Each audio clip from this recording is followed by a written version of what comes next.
থাকি তখন আমরা কতটা শক্তি ব্যয় করি, বিন্দুমাত্র নয়। সেখানেই যখন আমরা রুষ্ট হই তখন আমরা কতটা শক্তি ব্যয় করি। আমাদের রক্ত গরম হয়ে ওঠে, চোখ থেকে যেন অগ্নিবর্ষা হয়, আমরা চিৎকার করতে থাকি, জোরে কথা বলি, কখনো কখনো আমরা অনুচিত কর্ম করে বসি। সবকিছুই ক্রোধের বশে করি।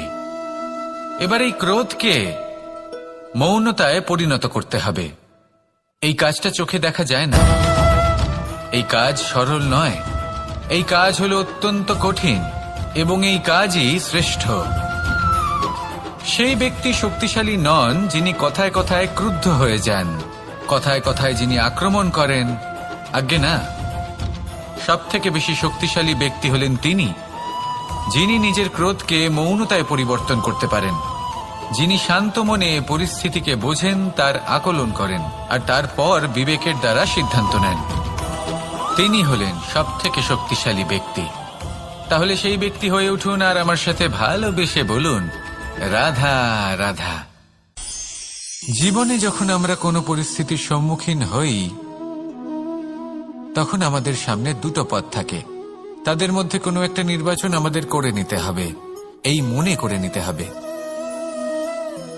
নির্বাচন এই সংসারের সব থেকে গুরুত্বপূর্ণ বিষয়। একটা নির্বাচন আপনার বর্তমান বদলে দিতে পারে, আপনার ভবিষ্যৎ বদলাতে পারে, আগামী প্রজন্মের জন্য ইতিহাস রচনা করতে পারে। একটা নির্বাচন। এবার দেখুন, যে পরিস্থিতি আপনার সামনে আছে আপনাকে সেই পরিস্থিতির সম্মুখীন হতেই হবে, সেই কষ্ট সহ্য করতেই হবে, সেই মতোই কাজ করতে হবে। শুধু এই বিষয়টা নির্বাচন করতে হবে যে এই পরিস্থিতির সম্মুখীন হওয়ার সময় আমি কি দুর্বল হয়ে থাকব নাকি আমি শক্তিশালী হয়ে থাকব। এই নির্বাচন এই মনের মধ্যে করতে হবে। আর এই নির্বাচন হলো সব থেকে বেশি গুরুত্বপূর্ণ নির্বাচন। যদি নিজের মনকে শক্তিশালী করে তুলে সেই পরিস্থিতির সম্মুখীন হন তাহলে কিছুই আপনাকে বাধা দিতে পারবে না। পূর্ণ নিষ্ঠার সাথে, সাহসের সাথে এই মনকে শক্তিশালী করে তুলুন, তাহলে কোনো সংকট আপনাকে না বাধা দিতে পারবে না ভাঙতে পারবে। আপনি নিজে সাফল্যের শিখরে পৌঁছতে পারবেন আর এই মন প্রসন্ন হয়ে বলবে, রাধা রাধা। জীবনে সব থেকে বেশি মূল্যবান বস্তু কি? ধন, স্বর্ণ, মাণিক্য, আভূষণ? না, এই সব কিছু মিলিয়েও সময়ের এক মুহূর্তের সামনে মলিন হয়ে পড়ে। এক মুহূর্ত যা এক দরিদ্রকে রাজা করতে পারে, যা এক রাজাকেও দরিদ্র করতে পারে। একটি মুহূর্ত যা আপনার আত্মবিশ্বাসকে পর্বতের শিখরে পৌঁছে দিতে পারে, একটি মুহূর্ত যা আপনার অস্তিত্বকে গভীর সাগরে বিলীন করে দিতে পারে। একটি মুহূর্তের খেলা। সব সময় জীবনে সেই ব্যক্তিকে সম্মান করুন, শ্রদ্ধা করুন যিনি আপনার জন্য সময় বের করে থাকেন। সবসময় সেই ব্যক্তির প্রতি নিষ্ঠাবান থাকুন যেই ব্যক্তি খারাপ সময় আপনার পাশে দাঁড়িয়ে থাকে। এই সময় সব থেকে বেশি মূল্যবান। আসুন আমার সাথে ভালোবেসে বলুন, রাধা রাধা। প্রজাপতি দেখেছেন? কি সুন্দর হয়, তাই না? এই প্রজাপতি, ওদের দিকে তাকালে নিজের অজান্তেই নিজের মুখে হাসি ফুটে ওঠে। কিন্তু এই প্রজাপতি জন্ম থেকেই এমন দেখতে হয় না। জন্ম থেকে এদের কাছে ডানা থাকে না, এরা উড়তেও পারে না। যখন একটি প্রজাপতি জন্ম নেয় তখন প্রথমে ডিম অবস্থায় থাকে সে। আস্তে আস্তে সেই কবচ সে ভেঙে ফেলে, খুব পরিশ্রম করতে হয় তাকে। তারপর কীটের আকার ধারণ করে সে চলতে থাকে। অনেক কষ্ট সহ্য করতে হয়, অনেক পরিশ্রম করতে হয়। তারপর তার রূপ বদলে যায়, তারপরে তার ডানা গজায়, তারপরে সে উড়তে পারে। এই নিরন্তর পরিশ্রমই সাফল্যের মূল মন্ত্র হয়। কখনো কখনো প্রতিভাও কম পড়ে যায় যদি নিরন্তর পরিশ্রম না করা হয়, যদি সমর্পণের ভাব মনে না থাকে, দৃঢ় নিষ্ঠা না থাকে। আর কখনো কখনো সেই ব্যক্তি যার মধ্যে বিশেষ প্রতিভা থাকে না, সেই ব্যক্তি নিরন্তর পরিশ্রম করে, নিজের মনে সমর্পণের বোধ জাগিয়ে তোলে, দৃঢ় নিষ্ঠার সাথে কর্ম করে আর সাফল্য লাভ করে। সেই জন্য আপনি জীবনে যেখানেই পৌঁছে যান না কেন নিরন্তর পরিশ্রম করতে থাকুন। তবেই আপনার ভবিষ্যৎ রঙিন প্রজাপতির মতন গগনচুম্বী হবে। তবেই এই সংসার আপনাকে দেখবে এবং নিজের অজান্তেই এই সংসার নিজের মুখে হাসি ফুটিয়ে তুলবে এবং এই সংসার আমার সাথে ভালোবেসে বলবে, রাধা রাধা। পুরাণে আমরা দেখেছি যে মাতা পিতা কতটা মহান হতে পারেন, কিভাবে শ্রী গণেশ নিজের মাতা পিতাকে পরিক্রমণ করলেন এবং পরম পূজনীয় হয়ে উঠলেন। কিভাবে ভক্ত শ্রবণ নিজের অন্ধ মাতা পিতাকে তীর্থযাত্রায় নিয়ে যাবেন বলে নিজের কাঁধে ওনাদের বসালেন এবং বয়ে নিয়ে গেলেন। এরকম অনেক অমূল্য শিক্ষা আমরা লাভ করে থাকি পুরাণ থেকে। কিন্তু এসব কথা হলো পুরাণের কথা। কথা বলা যাক আমাদের জীবন নিয়ে।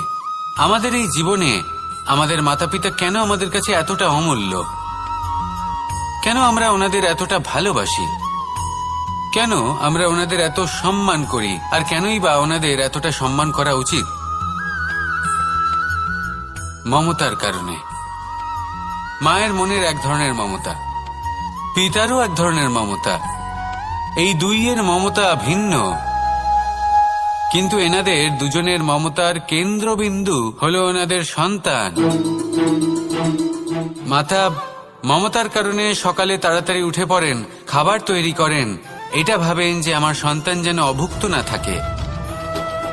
অন্যদিকে পিতা ইচ্ছে না থাকা সত্ত্বেও নিজের মমতাবোধের কারণে নিজের সন্তানের প্রতি কঠোর হন, তাকে জ্ঞান প্রদান করেন, শিক্ষা প্রদান করেন, কারণ উনি চান যে ওনার সন্তান যেন পরবর্তীতে উন্নতি করে, কখনো অভুক্ত না থাকে। এটাই হলো মমতা মাতা পিতার। আর এই মমতা সংসারের অন্য কোথাও আপনি পাবেন না। তাই সবসময় নিজের মাতা পিতাকে সম্মান করুন, ওনাদের ভালোবাসুন, যতটা ইচ্ছে ভালোবাসুন। আর এই ভালোবাসার সাথেই বলুন, রাধা রাধা। সম্পর্ক হলো আমাদের জীবনের একটি আধার। কিছু সম্পর্ক এমন যা আমরা জন্মসূত্রে লাভ করি, যেমন পরিবার, মা বাবা। কিছু সম্পর্ক আছে যা আমরা জীবনে অর্জন করে থাকি, তা সে প্রেমের হোক, স্নেহের হোক বা বন্ধুত্বের। এই সকল সম্পর্ক লাভ করার বা গড়ে তোলার 5টি ধাপ রয়েছে।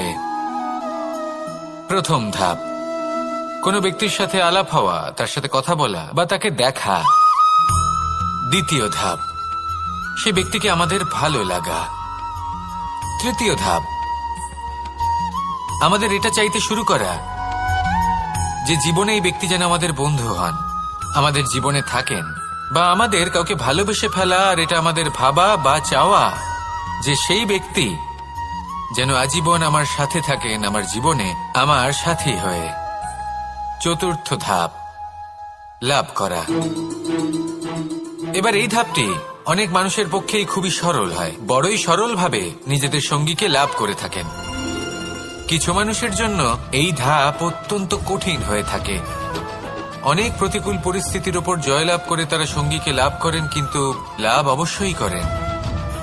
এরপরে আসে পঞ্চম, অন্তিম এবং সবথেকে গুরুত্বপূর্ণ ধাপ।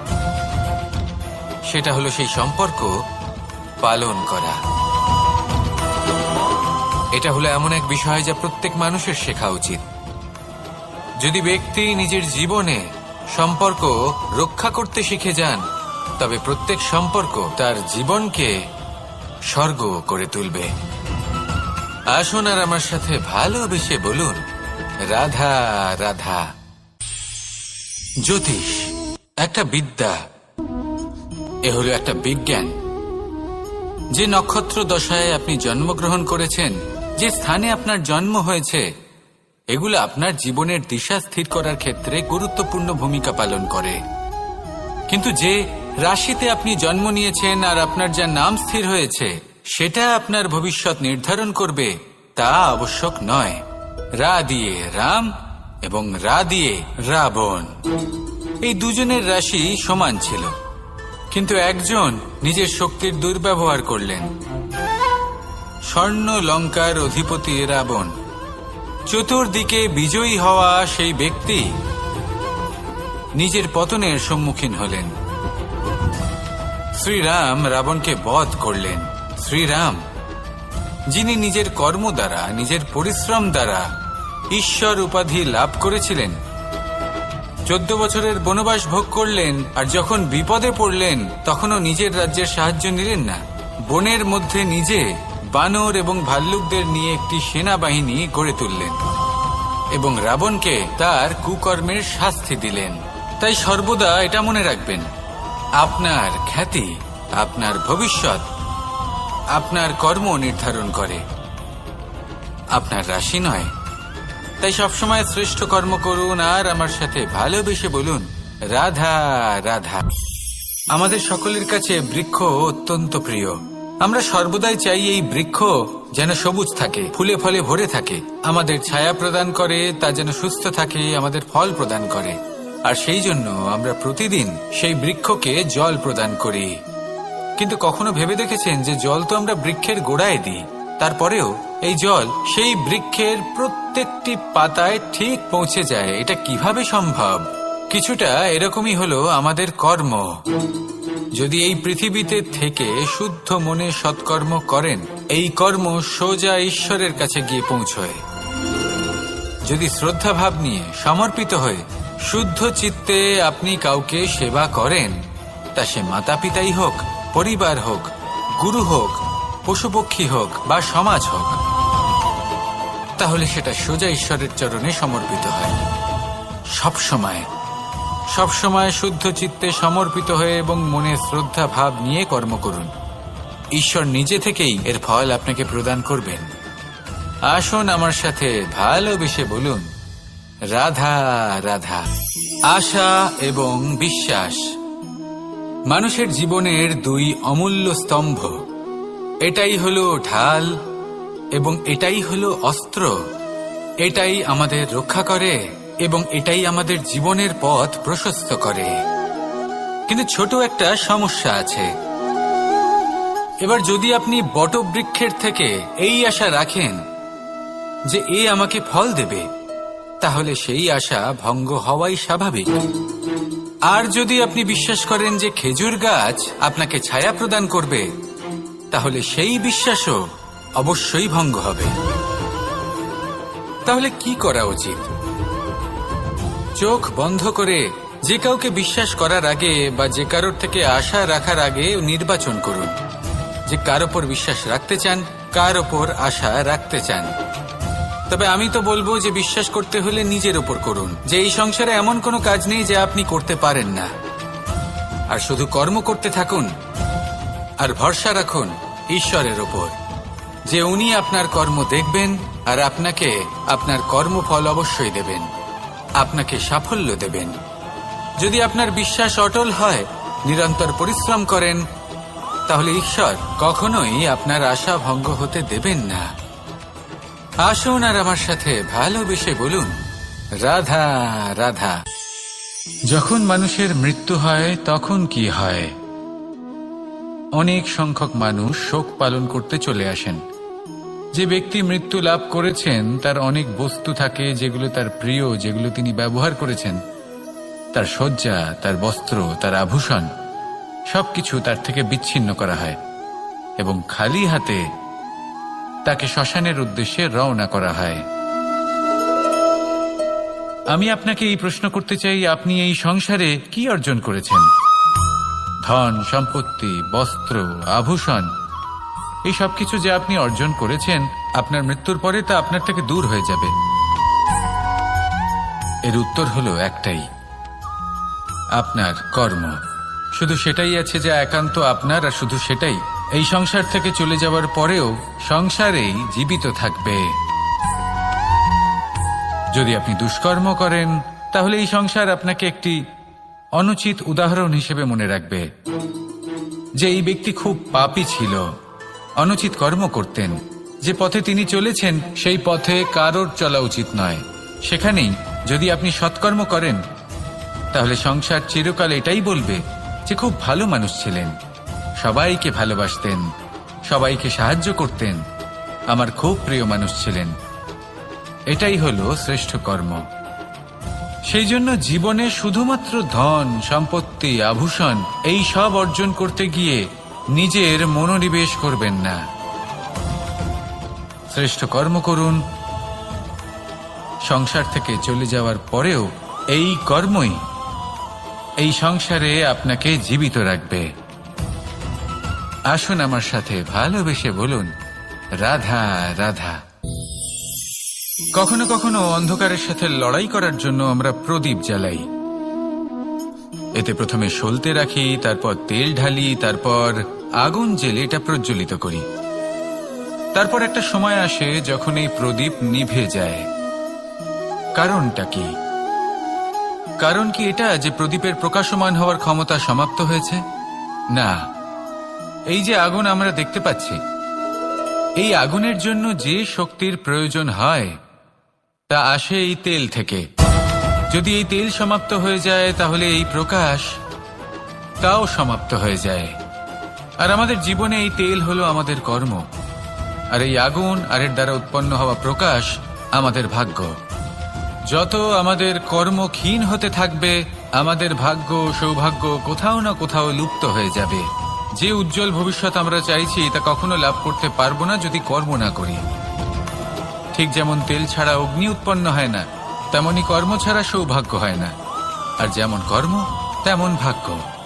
তাই সবসময় কর্ম করতে থাকুন, কর্ম করা থামাবেন না। আর আমার সাথে ভালোবেসে বলুন, রাধা রাধা। এই শুকনো পাতাটিকে দেখুন, নিষ্প্রাণ হয়ে পড়েছে। কোনো একটা সময় এই পাতাটি একটা গাছের ডালে ছিল। সেই গাছ ওর লালন পালন করত। যখন যখন বাতাস বইত, এই পাতায় কম্পন দেখা দিত, মনকে প্রফুল্ল করে তুলত। কোনো একদিন এই পাতা গাছের ডাল থেকে ঝরে পড়ে গেল। নিঃসন্দেহে ও নিজের স্বাধীনতা পেল, কিন্তু আস্তে আস্তে শুকিয়ে গেল, নিষ্প্রাণ হয়ে গেল। দেখুন, আমি এই কথা বলছি না যে স্বাধীনতা অনুচিত, কখনোই না। কিন্তু যে কোনো পরিস্থিতিতে স্বাধীন হতে চাওয়া এটা নিশ্চিতরূপে অনুচিত। আমরা যদি আমাদের জীবনে পরিবারের গুরুত্ব ভেবে দেখি, তাহলে এই পরিবারে যতই মতভেদ থাকুক না কেন, যতই মনোমালিন্য থাকুক না কেন, যতই বিবাদ থাকুক না কেন, এই সব মিটিয়ে নেওয়া অত্যন্ত প্রয়োজনীয়। সেই সবকিছু সমাপ্ত করা অত্যন্ত প্রয়োজনীয়। কখনো এই পরিবারকে ভাঙতে দেবেন না, কখনো এই পরিবার থেকে দূরে চলে যাবেন না। এই পরিবার হলো আমাদের জীবনের একটা অমূল্য সম্পদ, অমূল্য এক আশ্রয়, যা এই সংসারে হয়তো কোথাও আপনি পাবেন না। তাই একে আগলে রাখুন। ভেবে নিন আপনি পাতা আর আপনার পরিবার সেই গাছ। আসুন আমার সাথে ভালোবেসে বলুন, রাধা রাধা। অনেক সময় আমরা জীবনে অনেক মানুষকে এমন বলতে শুনে থাকি যে আমি অসফল হয়েছি কারণ আমার সময় ভালো যাচ্ছিল না। আমি এই জিনিসটা লাভ করতে চাইছিলাম কিন্তু করতে পারলাম না কারণ আমার সময়টা ভালো যাচ্ছিল না। আমি আমার জীবনে ওই মহান কাজটা করতে চাইছিলাম কিন্তু করতে পারলাম না। কেন? কারণ আমার সময়টা ভালো যাচ্ছিল না। কিন্তু যে মুহূর্তে ভালো সময় আমার জীবনে আসবে, আমি সব কিছু প্রাপ্ত করব। এমন প্রায় প্রত্যেকেই বলেন। আসুন একটা কথা বোঝা যাক। একজন মালিকে দেখুন, সে প্রত্যেক দিন গাছের সেবা করে, তাকে জল দেয়, তার যত্ন আত্তি করে। কেন? প্রত্যেক দিন সেই গাছ ফল দেয় না। সঠিক সময় এলে তবেই সেই গাছ ফল দেয়, কিন্তু প্রত্যেক দিন মালি তার সেবা করে, তাকে যত্ন করে। শুধুমাত্র তখন করে না যখন সেই গাছ ফল দিতে সক্ষম। আর যদি মালি গাছের যত্ন প্রতিদিন না করে, তাহলে হয়তো সেই গাছ ফল দিতেই পারবে না। এটাই হলো আমাদের জন্য একটা শিক্ষা। যখন সময় আমাদের জন্য অপেক্ষা করে না, তখন আপনি সময়ের জন্য কেন অপেক্ষা করছেন?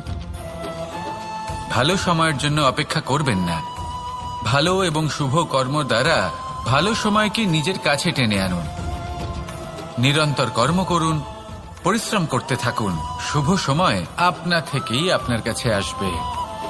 আসুন আমার সাথে ভালোবেসে বলুন, রাধা রাধা।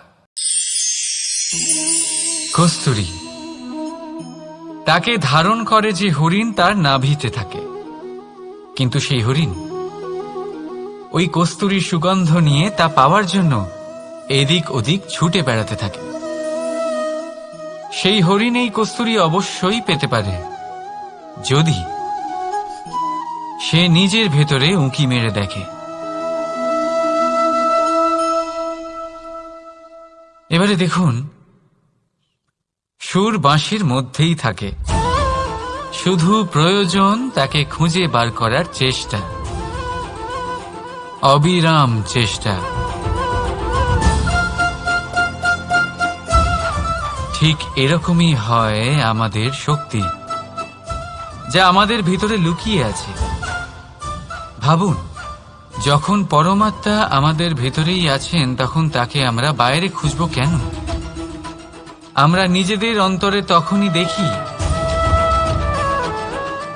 যখন অপরের থেকে সাহায্যের সমস্ত আশাই শেষ হয়ে যায়।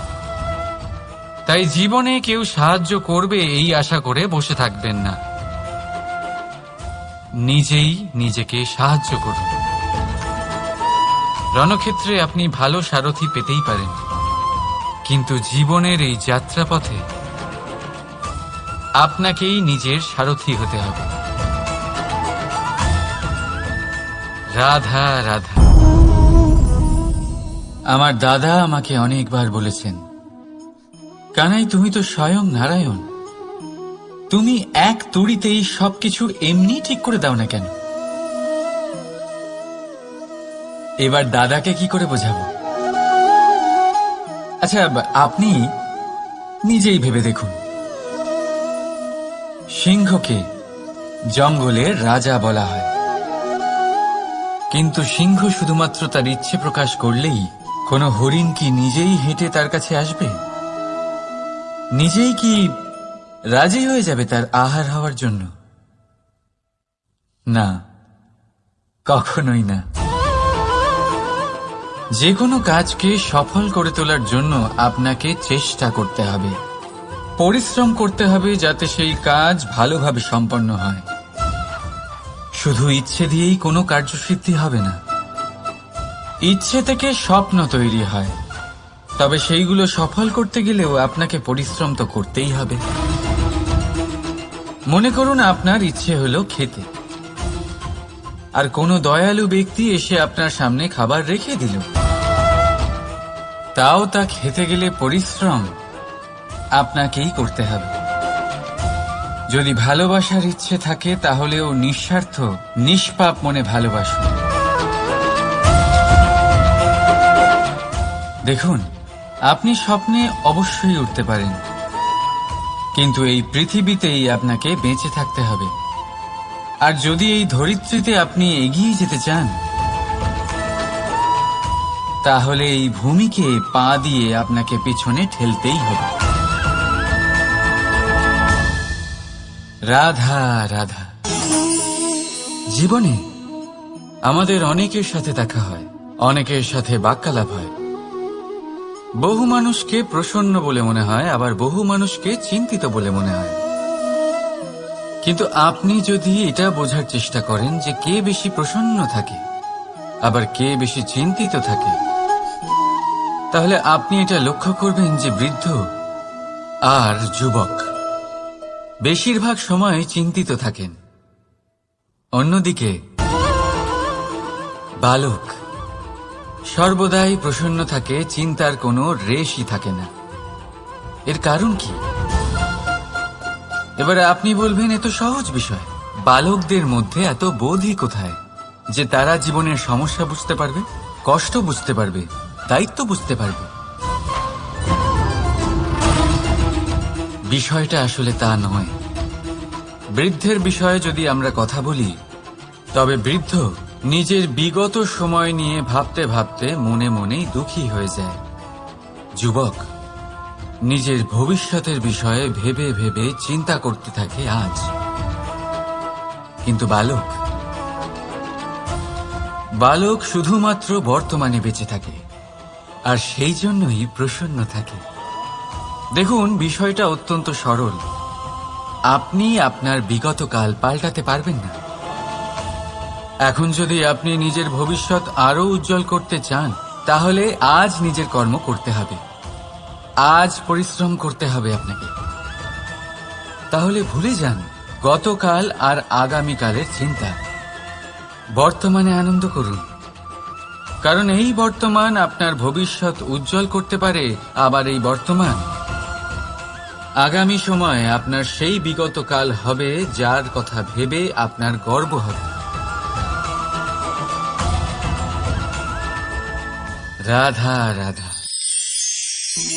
ব্রজের লাঠি খেলা দোল অত্যন্ত জনপ্রিয়, শুধু এই কারণে নয় যে এটা আমার আর রাধার গোলকে অপূর্ণ থাকা কাহিনীর একটা অংশ, বরং এই কারণেই যে এর মধ্যে প্রেম, সাহস আর বীরত্বের ভাব আছে। দেখুন, গোপীরা গোয়ালাদের সাথে দোল কিছুতেই খেলতে চায় না, আর অন্যদিকে গোয়ালারা প্রতিজ্ঞা করেছে যে দোলের এই উৎসব আমরা আমাদের প্রেমের সাথেই পালন করব, নয়তো কোথাও যাব না আমরা। এবার প্রতিটা বাধা, প্রতিটা তিরস্কারের উপরে বিজয়ী হতে গেলে তা শুধুমাত্র সম্ভব হবে অটুট ইচ্ছে দিয়ে আর অনন্ত ভালোবাসার সাহায্যে। তাই আসুন আমার সাথে বলুন, রাধা রাধা। জীবনে এমন অনেক মানুষ আপনি দেখে থাকবেন যারা শুধু অভিযোগ নিয়ে বসে থাকেন যে জীবনে তাই হয়ে চলেছে যা এতদিন হয়ে আসছিল, শুধুমাত্র দুবেলার অন্ন সংস্থান হচ্ছে, ব্যাস। আমাদের জীবন আমাদের তাই দিয়ে চলেছে যা এতদিন দিয়ে এসেছে। চিন্তিত থাকেন যে তাদের রোজগার বৃদ্ধি পাচ্ছে না কেন, চিন্তিত থাকেন যে তাদের সমৃদ্ধি বৃদ্ধি পাচ্ছে না কেন। আর যখন এমন হয় না, তখন দোষ দেন নিজের ভাগ্যকে বা অন্য কোনো ব্যক্তিকে দায়ী করেন। আপনি কিছু মুহূর্ত নিজের সাথে কাটান, নিজের সাথে কথা বলুন, একটু বিচার বিবেচনা করুন। আপনি বুঝতে পারবেন আপনি আজ সেটুকুই পাচ্ছেন যা আপনি এতদিন পেয়ে এসেছেন, কারণ আপনি তাই করছেন যা এতদিন ধরে করে এসেছেন। বিশেষ কিছু নয়, নতুন কিছু নয়। জীবনে যদি বিশেষ কিছু পেতে হয় তবে তার জন্য বিশেষ পরিশ্রমও করতে হবে, কঠিন পরিশ্রম করতে হবে। তাই ভালোবেসে বলুন, রাধা রাধা। আপনি এমন অনেক মানুষকে দেখে থাকবেন যারা এই সংসার ত্যাগ করেছেন, নিজেদের ঘর বাড়ি সমস্ত সম্পর্ক ছেড়েছেন, বেরিয়ে পড়েছেন শুধুমাত্র ঈশ্বরের খোঁজে। মন দিয়ে সেবা করেছেন, কিন্তু তাও ওনারা কখনো ঈশ্বরের দর্শন পাননি। উল্টে মনে অসন্তুষ্টি আরো বেড়ে গেছে। কেন হয় এমনটা? একটা গুরুত্বপূর্ণ কথা মনে রাখবেন, সেই ঈশ্বরই আনন্দ। ধ্যানের অর্থ হল মনে আনন্দের জাগরণ করা, আর সেবার অর্থ হল সেই আনন্দকে সবার মধ্যে ভাগ করা। তাহলে যদি আনন্দকে জাগ্রত করো আর সবার মাঝে ভাগ করে দাও, তাহলেই ঈশ্বররূপী আনন্দ তুমি অবশ্যই পাবে। রাধা রাধা। যদি আমাদের জীবনে কোনো শিল্পই না থাকে, তাহলে আমাদের জীবনটাই নীরস হয়ে যাবে। এখন যদি সবাইকে আমি জিজ্ঞেস করি সব থেকে বড় শিল্প কি, তো কেউ বলবে চিত্রশিল্প, কারণ তা ওনার মনকে আনন্দ দেয়। কেউ বলবে যুদ্ধ শিল্প, কারণ তাতে বিজয় প্রাপ্ত হয়। কেউ বলবে ভবন নির্মাণ শিল্প, কারণ তাতে ছাদ পাওয়া যায়। কেউ বলবে সঙ্গীত শিল্প, কেউ বলবে নৃত্য শিল্প, কেউ বলবে অভিনয় শিল্প, আদি ইত্যাদি। কিন্তু এই কথা নিয়ে বিবাদ করা অনুচিত, হতেই পারে না, কারণ প্রত্যেক ব্যক্তির নিজস্ব চিন্তাধারা এবং নিজস্ব দৃষ্টিভঙ্গি থাকে। শুধু একটা কথা আছে, একটা বিশেষ বিষয় যা সব শিল্পতেই পাওয়া যায়, মনকে প্রভাবিত করার গুণ। তো সব থেকে বড় শিল্প সেটা যা মনকে প্রভাবিত করে, আর সব থেকে বড় শিল্পী সে যে অন্যের মনে প্রবেশ করে। যার কাছে এই গুণ আছে সে সব থেকে বড় শিল্পী হবেন। যদি এই সংসার রঙ্গমঞ্চ হয়, তাহলে আমরা এই রঙ্গমঞ্চের শিল্পী। আর এখানেও সব থেকে বড় শিল্পী সেই হবে যে অন্যের মনে প্রবেশ করে সেখানে ঘর বাঁধতে পারে। আর এই মন অবধি পৌঁছনোর সিঁড়ি হল 2.5 অক্ষরের শব্দ, প্রেম। তাহলে প্রেম করতে থাকুন, প্রভাব বিস্তার করুন। রাধা রাধা। সূর্য আর চন্দ্র দুজনেই আকাশের অমিত চিহ্ন, দুজনেই প্রকাশ বিস্তার করে, কিন্তু সবসময় দুজনের তুলনা করা হয়। কে অধিক শীতল আর কে অধিক তীব্র, কে অধিক তেজবান আর কে অধিক শান্তিপ্রিয়। এবার এই তুলনা করা কি উচিত কাজ? কখনোই না।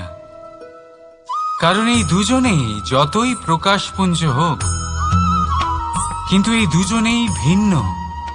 দুজনেরই নিজের নিজের মাহাত্ম্য আছে, আর দুজনেরই নিজস্ব সময় আছে আলোকিত হওয়ার। তাই এদের তুলনা করা অনুচিত।